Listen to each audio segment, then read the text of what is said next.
السلام علیکم ناظرین، سرزمین ٹی وی کے پروگرام خبر کہانی کے ساتھ میں ہوں خالد بھٹی، اور میرے ساتھ آج شریک گفتگو ہوں گے سینئر صحافی، تجزیہ نگار، ایڈیٹر اور شاعر جناب زاہد عباس سید صاحب۔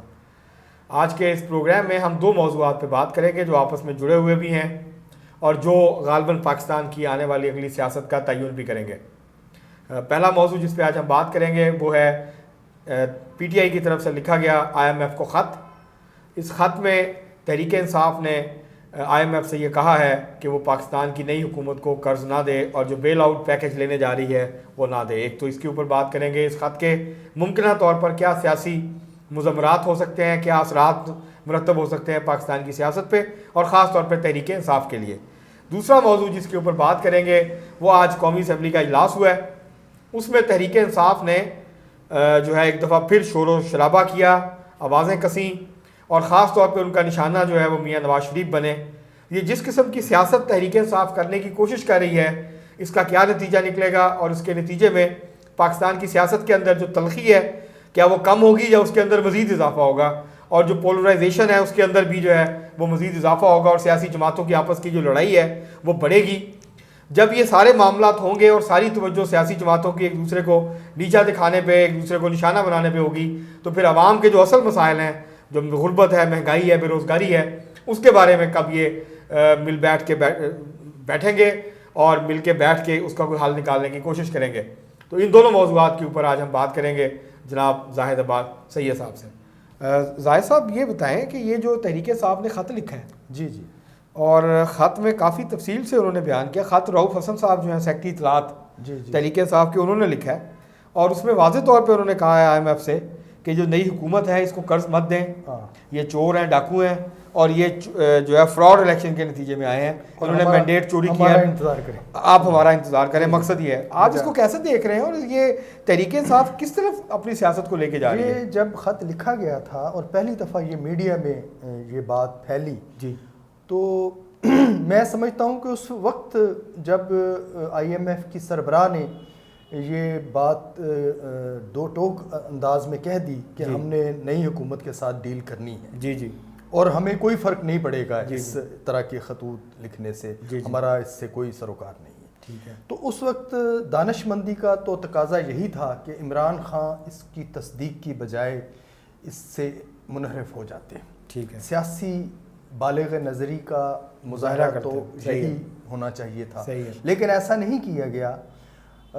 باوجود عمران خان کے جو سرشت میں سمائی ہوئی چیز ہے وہ دشمنانہ ایک رویہ ہے جو انہیں ہر سیاسی اہم فیصلے سے پیچھے کی طرف دھکیل دیتا ہے۔ جی، اگر وہ یہ جو پنجاب، گلگت بلتستان اور KP کی حکومتیں نہ ڈیزالو کرتے اور یہاں سے وہ بٹرے نہ کر جاتے تو آج ان کی پوزیشن کچھ اور ہوتی، صحیح، لیکن انہوں نے سیاست، میں سمجھتا ہوں کہ سیاست سے ان کا کوئی زیادہ علاقہ نہیں ہے، وہ کوئی اسے سیریس نہیں لیتے جس طرح ہونا چاہیے تھا۔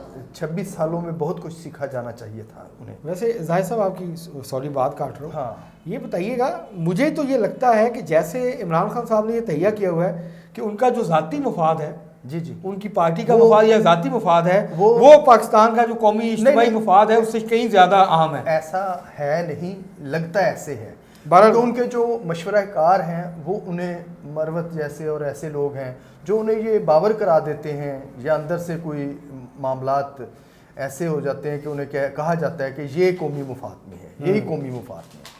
اب یہ بچے کو معلوم ہے کہ پاکستان کی ریاست اور پاکستان کے خلاف، اور ریاست کا بھی معاملہ دیکھ لیں آپ کہ عمران خان کے حوالے سے آج ہی انہوں نے کالم لکھا ہے اپنا، سہیل وڑائش صاحب نے، آپ نے یاد کرا دیا ہے، تو سہیل وڑائش صاحب نے پرانی بات کی اور آج بھی انہوں نے اسی تناظر میں کہا ہے کہ عمران خان کا یہ جو رویہ غلط ہے، جو دوسروں کو چور، ڈاکو اور سیاستدان نہیں سمجھتے اور سب کچھ اپنی ذات کے حصار سے نکلنے کی کوشش نہیں کرتے، اندر سے جو انہیں مائل کرتا ہے یہی کہ وہ ان کے سوا کوئی اور نہیں۔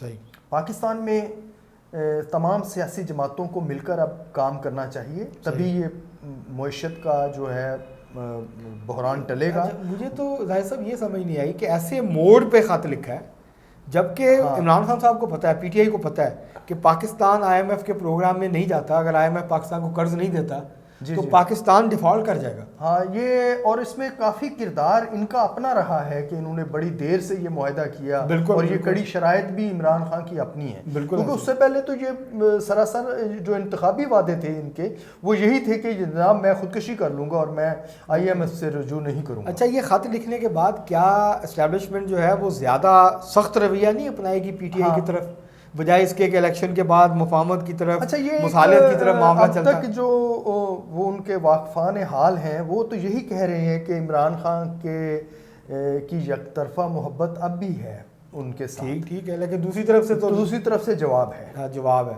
اور وہ سیاستدانوں کو گندی شے سمجھتے ہیں. بالکل ایسے کہ وہ سارے گندے انڈے ہیں, اور میں اگر کسی سے مذاکرات کروں گا تو وہ اسٹیبلشمنٹ ہے. صحیح. اب اسٹیبلشمنٹ کا ہی یہ سارا کھیل ہے اگر دیکھا جائے تو. دوسری طرف بھی کوئی آئیڈیل صورتحال تو نہیں ہے, بالکل نہیں, لیکن جو پاکستان کا ماحول بن گیا ہے اس وقت, اس سے نکلنے کے لیے اس وقت احتجاج, انتشار اور اس طرح کی سیاست جو ہے وہ نقصان دہ. اچھا یہ بتائیے گا جو دوسرا ایشو ہے اگر ہم اس کی طرف جائیں اور پھر ہم آپس میں جڑا ہوا ہے جو وہ یہ ہے کہ اسمبلی میں انہوں نے احتجاج کا جو انداز اختیار کیا ہے, اگرچہ یہ کوئی ماضی میں بھی ہمارا کوئی اتنا آئیڈیل نہیں رہا ہے اسی طرح کی ہے, لیکن آج ہم 2024 میں داخل ہو چکے ہیں, اور یہ دیکھیں پچھلی صدی کی باتیں چھوڑیں آج کی بات کریں تو پاکستان میں کچھ تہذیب کچھ, اور یہ وہ قانون ساز ادارے کے لوگ ہیں جو عام پڑھے لکھے لوگوں سے بھی زیادہ باعث عزت اور باعث احترام کہلائے جاتے ہیں. ہمارے میاں نواز شریف کو کیوں ٹارگٹ کیا تحریک انصاف نے آج؟